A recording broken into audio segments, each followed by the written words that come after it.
we've had some questions about my spurs, and I would like to just take this opportunity to explain to you guys that to me, my spurs are the same as my reins. What is my bit? It is to reinforce the position of my body.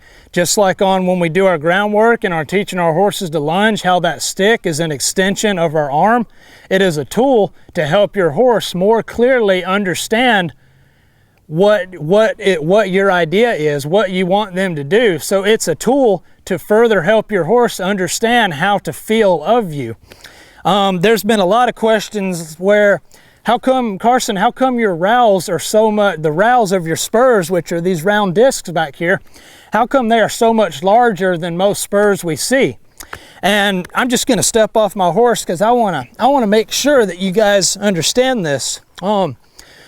First of all, to me, I wouldn't get on a horse without having my spurs on. No more than I would get on a horse without having a bit or something or reins. It's to control your horse. It's to control the life in his body, to control where that life is directed, what part of his body that life comes in, the front end, the back end.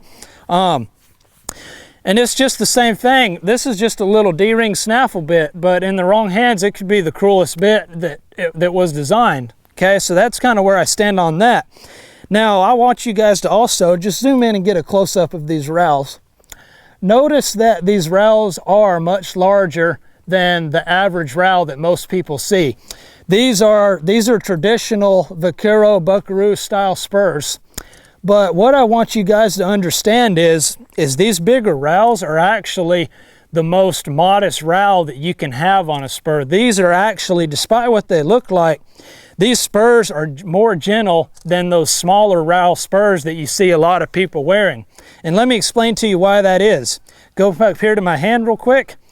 Think about pressure distribution, okay? If I have, say, the tip of a lead pencil, and I push down, that is more pressure in a concentrated area. That will be more severe.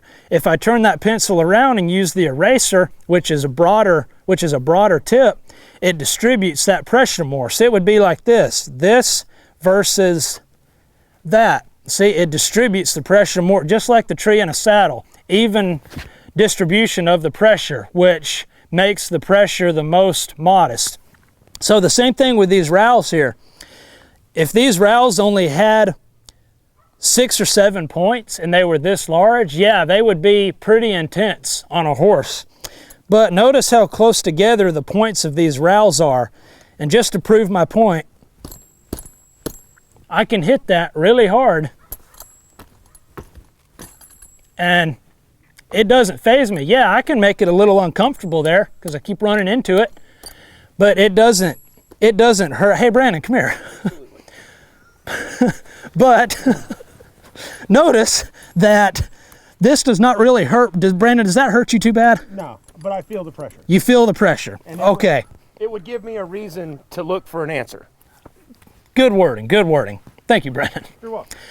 So that is the deal with my spurs. When you guys see big roweled spurs, I want you guys to look at the amount of points on the spur and think about pressure distribution. If this was a smaller rowel that was only that big, well, that would be concentrated pressure. That would be a more intense rowel.